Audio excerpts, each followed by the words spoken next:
नमस्कार, मैं हूं कुंदन जमैर। आप देख रहे हैं राष्ट्र की आवाज। पड़ोसी मुल्क श्रीलंका के हालात लगातार चिंताजनक बने हुए हैं। खराब आर्थिक हालात की वजह से गंभीर राजनीतिक संकट के दौर से गुजर रहा है श्रीलंका। भारत लगातार अपने पड़ोसी मुल्क पर नजर बनाए हुए है। जब से श्रीलंका में संकट गहराया है, भारत मददगार की भूमिका में अपने पड़ोसी के साथ खड़ा दिख रहा है। भारत अब तक श्रीलंका को करीब 4 बिलियन अमेरिकी डॉलर की मदद दे चुका है। अभी भी भारत मदद के लिए हाथ आगे बढ़ा रहा है। प्रदर्शनकारियों के साथ खड़े श्रीलंका के पूर्व क्रिकेटर सनत जयसूर्या भी आभार जता चुके हैं। भारत की मददगार वाली भूमिका की सराहना कर चुके हैं। श्रीलंका में प्रदर्शनकारियों ने पिछले 3 दिनों से राष्ट्रपति हाउस पर कब्जा जमा रखा है। प्रदर्शनकारी प्रेसिडेंट गोटबाया राजपक्षे के इस्तीफे की मांग पर अड़े हैं। उन्होंने साफ कह दिया है, राष्ट्रपति के इस्तीफे के बाद ही राष्ट्रपति भवन खाली करेंगे। लेकिन राष्ट्रपति की तरफ से 13 जुलाई की तारीख मुकर्रर की गई है इस्तीफे के लिए। श्रीलंका में 13 जुलाई की तारीख आखिर क्यों खास है, यह मैं आपको बताऊंगा। आज विश्व जनसंख्या दिवस भी है। पूरी दुनिया में बढ़ती जनसंख्या को लेकर चिंतन मंथन का दौर जारी रहा। भारत की आबादी से जुड़े जो नए आंकड़े संयुक्त राष्ट्र की तरफ से रखे गए हैं, वो डराने वाले हैं। जल्दी चीन की आबादी से अधिक होगी भारत की आबादी। आबादी बढ़ने का मतलब है संसाधनों का अभाव, सभी के पास समान अधिकार और अवसर की कमी, जिसे सुनिश्चित करना देश की सरकार के लिए सबसे बड़ी चुनौती होगी। पॉपुलेशन जैसे गंभीर मुद्दे पर पॉलिटिक्स निराश करने वाली भी रही है। जब से ट्विटर के साथ एलन मस्क का नाम जुड़ा, एलन मस्क ने ट्विटर को खरीदने की बात कही। पूरी दुनिया की नजर किस डील पर टिकी रही, तो बात ट्विटर की। दुनिया के बाजार की सबसे बड़ी खबर यह डील बनी रही। लेकिन जब से एलन मस्क ने डील कैंसिल करने का ऐलान किया, हंगामा मचा हुआ है। बाजार में उथल पुथल है। कैसे इसे बड़ी फजीहत मानते हुए ट्विटर सबसे बड़े कॉर्पोरेट वॉर में जुट गया है, यह भी मैं आपको रिपोर्ट के जरिए बताऊंगा।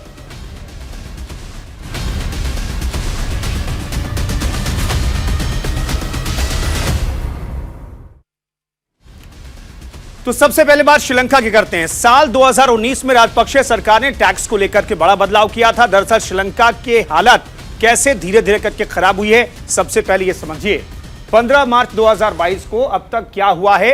राजपक्षे परिवार के खिलाफ विद्रोह की शुरुआत 15 मार्च 2022 को शुरू हुई थी और अब हालत यह है कि राजपक्षे परिवार को किसी भी पद पर श्रीलंका का कोई भी व्यक्ति नहीं देखना चाहता है। यह सबसे बड़ी बात है। 15 मार्च को इसकी शुरुआत हुई। अब तक क्या हुआ ये हम आपको बता रहे हैं। 2 अप्रैल 2022 को राष्ट्रपति आवास के बाहर हिंसक प्रदर्शन भी हुआ, क्योंकि लोगों को दवाइयां नहीं मिल रही है, गैस नहीं मिल रहा है, तेल नहीं मिल रहा है, खाने के सामान नहीं मिल रहे हैं, विदेश से जो खास तौर पर सामान आते हैं वो नहीं मिल रहा। 2 अप्रैल को श्रीलंका में आपातकाल लगा दिया गया। चूंकि सिचुएशन अंडर कंट्रोल नहीं थी, सिचुएशन आउट ऑफ कंट्रोल थी, इसलिए आपातकाल का ऐलान किया गया। 4 अप्रैल 2022 को श्रीलंका में भारी विरोध प्रदर्शन की शुरुआत हो गई। तो 4 अप्रैल से जब विरोध प्रदर्शन की शुरुआत हुई, तो अब जाकर के गोटबाया राजपक्षे, जो कि राष्ट्रपति अभी तक कह सकते हैं उन्हें, उनके आवास पर प्रदर्शनकारियों ने कब्जा जमा रखा है। पुलिस और प्रदर्शनकारियों के बीच झड़प भी हुई। 6 मई को पुलिस और प्रदर्शनकारियों के बीच झड़प की शुरुआत हो गई, क्योंकि प्रदर्शनकारी सरकार के खिलाफ गुस्सा जाहिर करना चाहते थे। पुलिस ने रोकने की कोशिश की तो हिंसक प्रदर्शन शुरू हो गया। फिर से आपातकाल लगाया गया। 6 मई को दोबारा से आपातकाल का ऐलान किया गया, क्योंकि हालात काबू में नहीं आ रहे थे। इसके लिए आपातकाल का ऐलान किया गया। 9 मई 2022 को प्रदर्शनकारियों ने पीएम के आवास में आग लगा दी। दोबारा से आग लगाई गई है, वो भी तारीख मैं बताऊंगा। लेकिन 9 मई को महिंदा राजपक्षे ने प्रधानमंत्री पद से इस्तीफा दे दिया, क्योंकि जो प्रदर्शनकारी थे वो मानने को तैयार नहीं थे। इसलिए महिंदा राजपक्षे को जब प्रधानमंत्री, तो उन्हें इस्तीफा देना पड़ा। प्रदर्शनकारियों ने राष्ट्रपति भवन पर भी कब्जा कर लिया। यह 9 जुलाई की खबर है। 9 जुलाई को बड़ी तादाद में प्रदर्शनकारी, हजारों की तादाद में राष्ट्रपति भवन की तरफ कूच करते हैं। वो तस्वीरें आपने देखी होगी, न्यूज इंडिया ने भी दिखाई। 11 जुलाई को पीएम रानिल विक्रमसिंघे के नेतृत्व में कैबिनेट की बैठक भी हुई और उसमें कई महत्वपूर्ण फैसले लिए गए हैं। तो सरकार की फिलहाल स्थिति यह है कि रानिल विक्रमसिंघे इस्तीफा देने वाले हैं। इसके अलावा राष्ट्रपति जो हैं वो भी इस्तीफा देने को तैयार हैं, लेकिन एक नई तारीख मुकर्रर की है उन्होंने। तो श्रीलंका में हालात काफी खराब हैं। राष्ट्रपति हाउस पर प्रदर्शनकारियों का पिछले 3 दिनों से कब्जा है। प्रेसिडेंट गोटबाया राजपक्षे कहां हैं, किसी को पता नहीं है। हालांकि प्रधानमंत्री ऑफिस की तरफ से बताया गया है कि राष्ट्रपति 13 जुलाई को इस्तीफा दे देंगे। इसी बीच हालात को सामान्य करने के लिए प्रधानमंत्री ने कैबिनेट की बैठक बुलाई, जिसमें सर्वदलीय सरकार बनाने पर सहमति बन गई है। तो श्रीलंका में एक नई सरकार होगी जो सर्वदलीय सरकार होगी। तो एक रिपोर्ट आपको दिखाते हैं। राजपक्षे के इस्तीफे को लेकर अड़े प्रदर्शनकारी। इस्तीफे से पहले गोटबाया को शुभ मुहूर्त का इंतजार। 13 जुलाई को होगा गोटा गो गामा का दिन।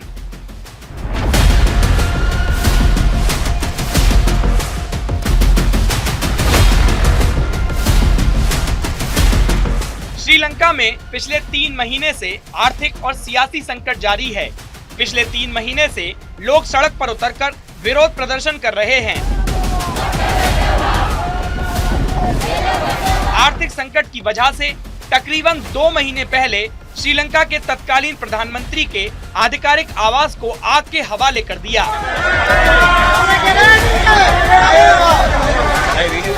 और एक बार फिर से ऐसी ही स्थिति पिछले शनिवार को सामने आई। सड़क पर जनाक्रोश का तांडव दिखा। हजारों लोगों ने राष्ट्रपति के आवास पर कब्जा कर लिया और रात होते होते प्रधानमंत्री रानिल विक्रमसिंघे के निजी घर को आग के हवाले कर दिया।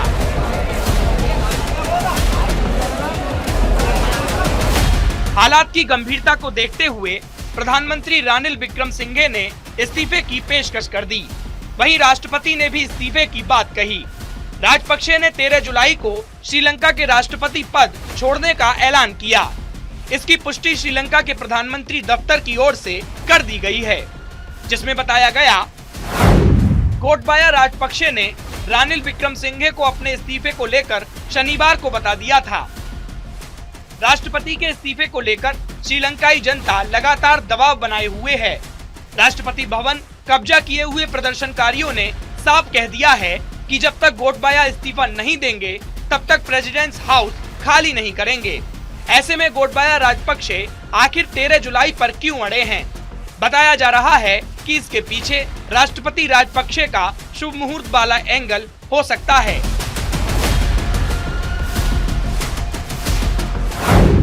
शुभ मुहूर्त पर राजपक्षे का इस्तीफा। 13 जुलाई को गुरु पूर्णिमा का दिन है। बौद्ध संप्रदाय के लिए ये दिन काफी अहम होता है। सिंगली में इस दिन को पोया कहा जाता है। श्रीलंका जल रहा है, लोग खाने को मोहताज हैं, सड़क पर तांडव कर रहे हैं, लेकिन फरार राष्ट्रपति इस्तीफा देने के लिए 13 जुलाई का इंतजार कर रहे हैं। इसी बीच श्रीलंका में सर्वदलीय सरकार बनाने के लिए सरकार एक्शन में है। इसको लेकर बैठक हुई, जिसमें सर्वदलीय सरकार बनाने की सहमति बन गई। श्रीलंका में गृह युद्ध की आशंका बढ़ गई है।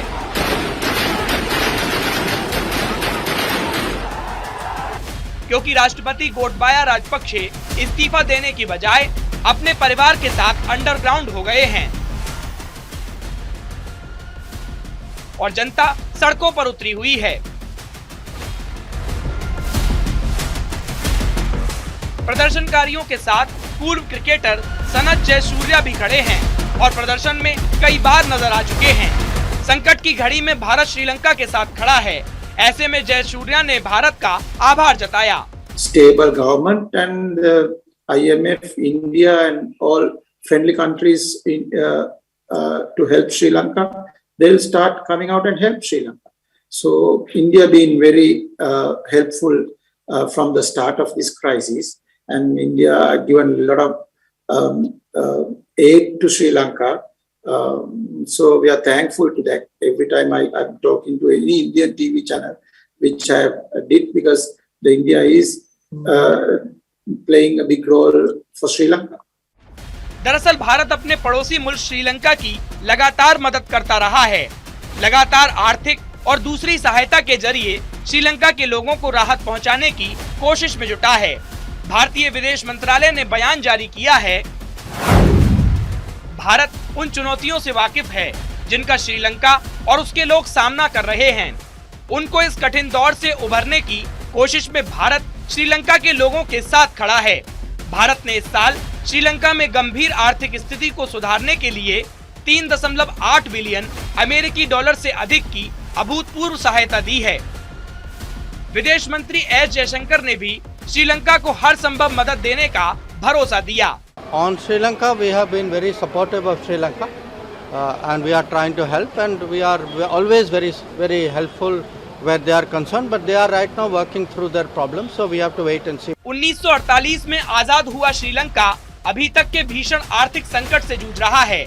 हालात को ठीक करने के लिए श्रीलंकाई सियासतदां IMF से कर्ज मांग रहे हैं, लेकिन अभी तक बात नहीं बन पाई है। ऐसे में सवाल उठता है कि आखिर श्रीलंका की ऐसी हालत बनी तो बनी कैसे?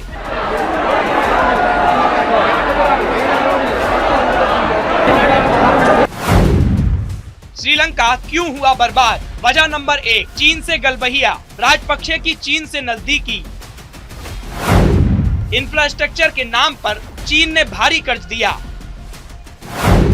वजह नंबर 2, कर्ज में बढ़ोतरी।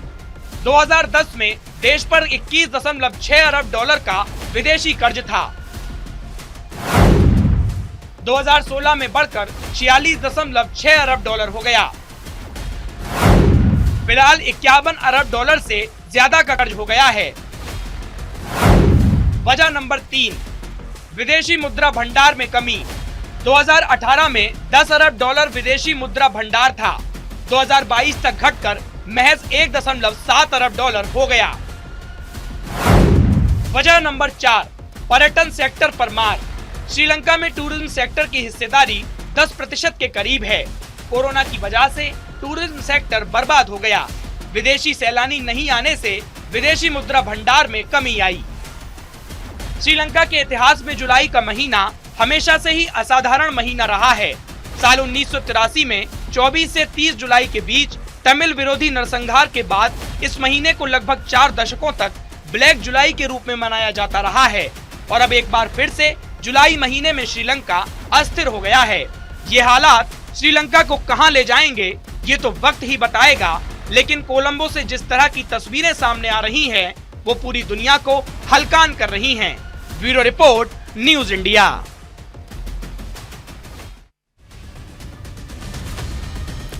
तो जुलाई एक बार फिर से श्रीलंका के लिए ब्लैक जुलाई साबित होता हुआ दिखाई दे रहा है। साल 2019 में राजपक्षे सरकार ने दरअसल टैक्स को लेकर के बड़ा बदलाव किया था। टैक्स में कटौती का लोक लुभावन दांव खेला, जिसका सीधा असर श्रीलंका की अर्थव्यवस्था पर पड़ा है। अर्थव्यवस्था में जबरदस्त नुकसान देखने को मिला। आइए हम आपको आंकड़े बताते हैं कि किस तरीके से बदलाव हुआ है। साल दर साल में आपको टैक्स के घटाव की तस्वीर दिखाते। 2017 में 10.958 अरब डॉलर टैक्स मिलता था सरकार को, लेकिन ये जो संख्या है ये याद रखिएगा, 10.958 अरब डॉलर 2017 में ये टैक्स करेक्शन था। ये टैक्स करेक्शन कैसे साल दर साल घटता गया, आइए हम आपको बताते हैं। अगले साल की हम तस्वीर देखते हैं, 2018 की तस्वीर देखते हैं, तो कमोबेश वही तस्वीर है। 2018 में भी 10.536 अरब डॉलर का ये आंकड़ा रहता है, यानी कि बहुत ज्यादा बदलाव नहीं होता है। टैक्स कलेक्शन में बहुत ज्यादा का अंतर नहीं दिखाई देता है।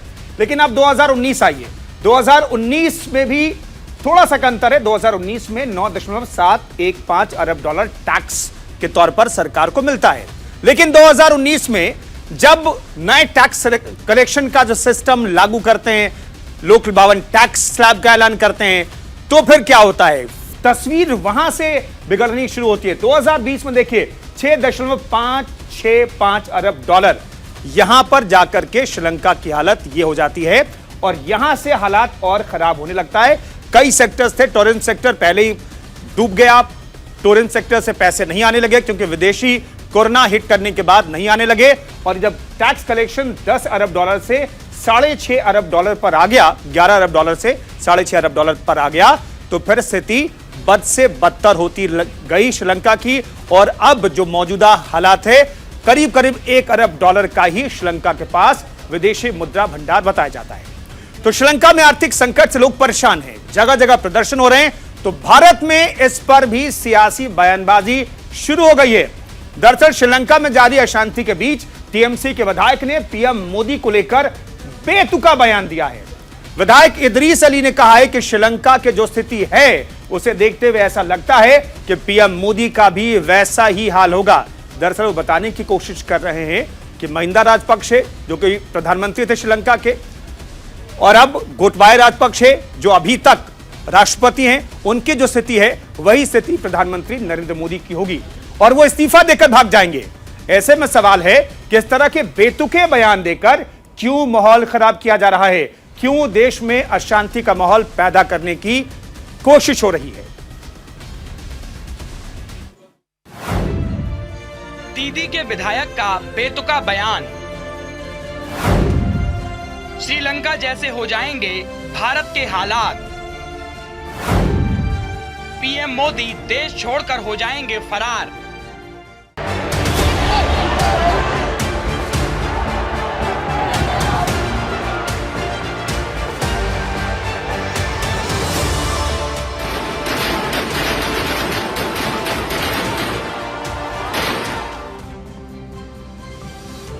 आजादी के बाद से अब तक के सबसे भीषण आर्थिक संकट से जूझ रहा श्रीलंका हिंसा की आग में झुलस रहा है।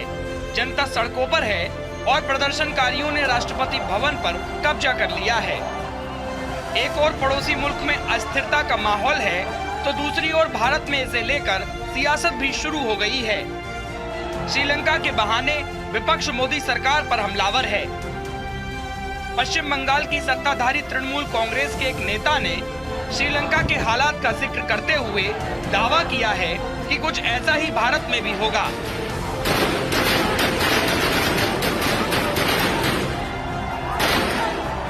दरअसल दीदी की पार्टी के विधायक इदरीस अली ने जो कुछ कहा है उसे सुनकर या तो आपको बहुत हंसी आएगी या फिर विधायक जी के बौद्धिक ज्ञान पर बहुत तरस आएगा।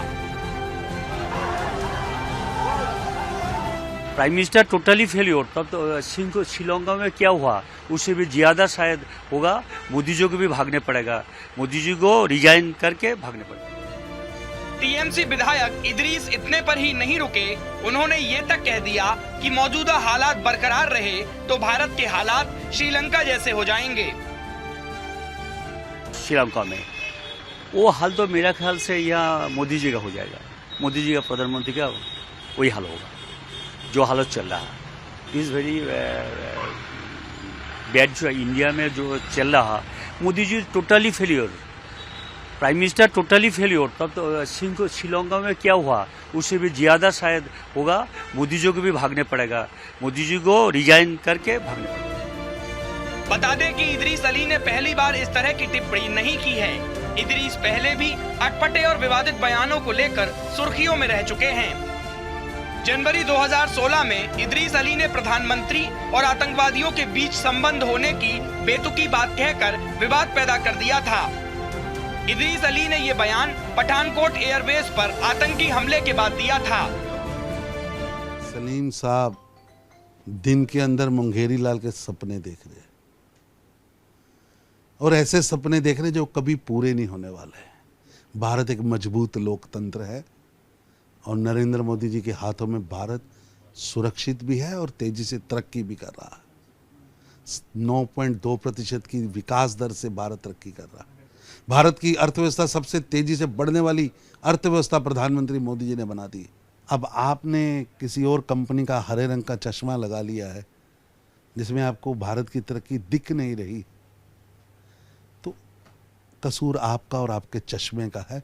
जरा खुली आंखों से देखिए, बढ़ता हुआ भारत, ताकतवर बनता भारत, विश्व की शक्ति बनता भारत सामने। गौरतलब है कि आर्थिक संकट से जूझ रहे श्रीलंका में सरकार के खिलाफ पिछले कई महीनों से विरोध प्रदर्शन चल रहे हैं।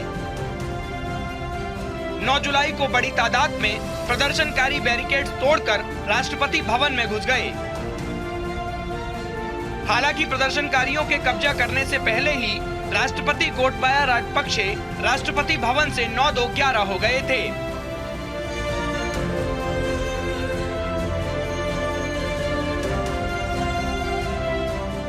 श्रीलंका में अशांति का माहौल है तो भारत में ऐसा माहौल पैदा करने की कोशिश की जा रही है। पीएम मोदी के भविष्य को लेकर ऐसे दावे लोगों को भ्रमित कर सकते हैं, क्योंकि पूरी दुनिया देख रही है कि भारत श्रीलंका का कितना साथ दे रहा है। हाल ही में भारत ने श्रीलंका की 3.8 बिलियन अमेरिकी डॉलर की मदद की है। बावजूद इसके विपक्ष के इस तरह के बयान महज सियासत नहीं तो क्या हैं? Bureau report, news India. Bharat की स्थिति श्रीलंका से बेहद जुदा है। भारत की स्थिति श्रीलंका से बेहद मजबूत है। अर्थव्यवस्था हमारी बहुत स्ट्रांग है। विदेशी मुद्रा भंडार भारत के पास बहुत बेहतर है। तो ऐसे में ये बेतुका बयानबाजी की जरूरत नहीं है, सियासत से बचना चाहिए। अभी रुक रहे हैं छोटे से ब्रेक के लिए, फौरन हाजिर होते हैं। आप बने रहिए न्यूज इंडिया के साथ।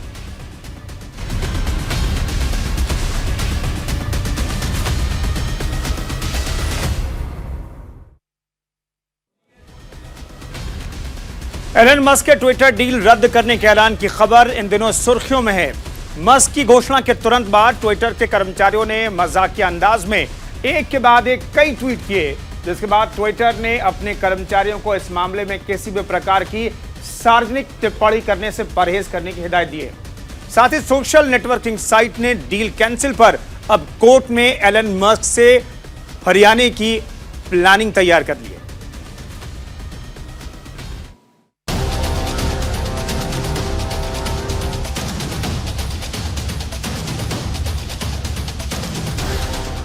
एलन मस्क से नीली चिड़िया दूर, ट्विटर की मस्क से डील कैंसिल। अब ट्विटर मस्क में कानूनी जंग। दुनिया के सबसे अमीर शख्स एलन मस्क ने करीब 2.5 महीने पहले सोशल नेटवर्किंग साइट ट्विटर से डील फाइनल की थी। तब दुनिया भर के बाजार में ट्विटर के शेयर में उछाल आया था, लेकिन 2.5 महीने के अंदर ये डील टूट गई। डील कैंसिल होने के बाद एलन मस्क ने दावा किया है ट्विटर ने डील से जुड़ी शर्तों का उल्लंघन किया है और इसलिए वो इस डील को कैंसिल कर रहे हैं। वो ट्विटर से फर्जी अकाउंट्स के बारे में पता कर रहे हैं, लेकिन कंपनी इस बारे में जानकारी नहीं दे रही है। मस्क भले ही दुनिया की सबसे अमीर शख्सियत हो, लेकिन नीली चिड़िया ने अब मस्क के होश उड़ाने का फैसला किया है। डील कैंसिल पर कानूनी जंग लड़ने को तैयार है। बताया जा रहा है कि इसके लिए ट्विटर ने न्यूयॉर्क के टॉप लीगल फर्म को मैदान में उतारा है। वहीं मस्क की कंपनी ने भी कानूनी जंग के लिए कमर कस ली है। खुद को बचाने के लिए मस्क की कंपनी ने भी लॉ फर्म को हायर किया है। ट्विटर के चेयरमैन ब्रेट टेलर ने शनिवार को कहा कि कंपनी का निदेशक मंडल तय मूल्य और शर्तों के अनुसार मस्क से करार तोड़ने पर सहमत है, लेकिन विलय के समझौतों की शर्तों के पालन के लिए मस्क के खिलाफ कानूनी कार्रवाई की योजना बनाई जा रही है। हमें भरोसा है कि इस कानूनी लड़ाई में हम जीतेंगे। मस्क के खिलाफ डेलावेयर की कोर्ट में केस दायर किया जाएगा। 2.5 महीने पहले एलन मस्क ने सोशल मीडिया प्लेटफॉर्म को $44 बिलियन यानी 3.30 लाख करोड़ रुपए में खरीदने का ऐलान किया था। तब दावा किया जा रहा था कि डील 1 साल के अंदर पूरी कर ली जाएगी, लेकिन महज 2.5 महीने में डील टूट गई। ऐसे में सवाल उठता है कि आखिर किस वजह से मस्क ने राह अलग कर ली। तो इसके पीछे 2 वजह बताई जा रही है। नंबर 1, दुनिया भर के टेक शेयरों में काफी गिरावट आई। इसमें ट्विटर का भी शेयर शामिल है।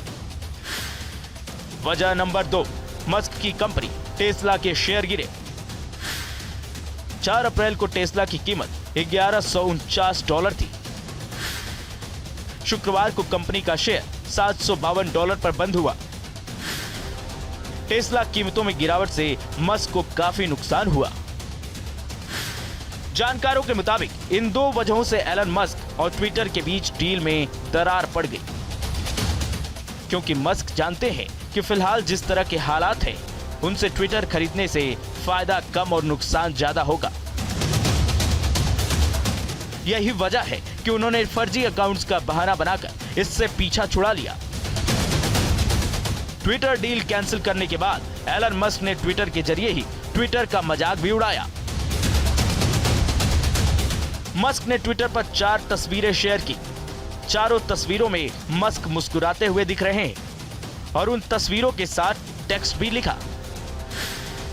पहली तस्वीर पर लिखा, उन्होंने कहा कि मैं ट्विटर नहीं खरीद सकता। दूसरी तस्वीर पर लिखा, ये बॉट के बारे में जानकारी नहीं दे सकते। तीसरी तस्वीर पर लिखा, अब वे ट्विटर को खरीदने के लिए मुझे कोर्ट में घसीटना चाहते हैं। खिलखिलाते हुए चौथी तस्वीर पर लिखा, वे बॉट की सूचना की जानकारी का खुलासा कोर्ट में करेंगे। मस्क और ट्विटर के बीच पिछले 3 महीने से हाई वोल्टेज ड्रामा चल रहा है, लेकिन मस्क के डील खत्म करने के बावजूद इसका पटाक्षेप नहीं हुआ है। इसकी वजह यह है कि ट्विटर ने मस्क को कोर्ट में खींचने की तैयारी कर ली है, यानी अभी और कुछ दिन यह ड्रामा चलेगा। डील को लेकर कब क्या हुआ? 31 जनवरी को मस्क ने चुपचाप ट्विटर का शेयर खरीदना शुरू किया। मस्क ने मार्च में ट्विटर में 9.2% हिस्सेदारी की घोषणा की। 4 अप्रैल को मस्क की हिस्सेदारी सार्वजनिक हुई। 5 अप्रैल को मस्क सक्रिय निवेशक बन गए। 14 अप्रैल को मस्क ने पूरी कंपनी को खरीदने की पेशकश की। 24 अप्रैल को बोर्ड ने मस्क के साथ चर्चा की। 25 अप्रैल को डील पर सहमति बनी। 9 जुलाई को डील कैंसिल हो गई।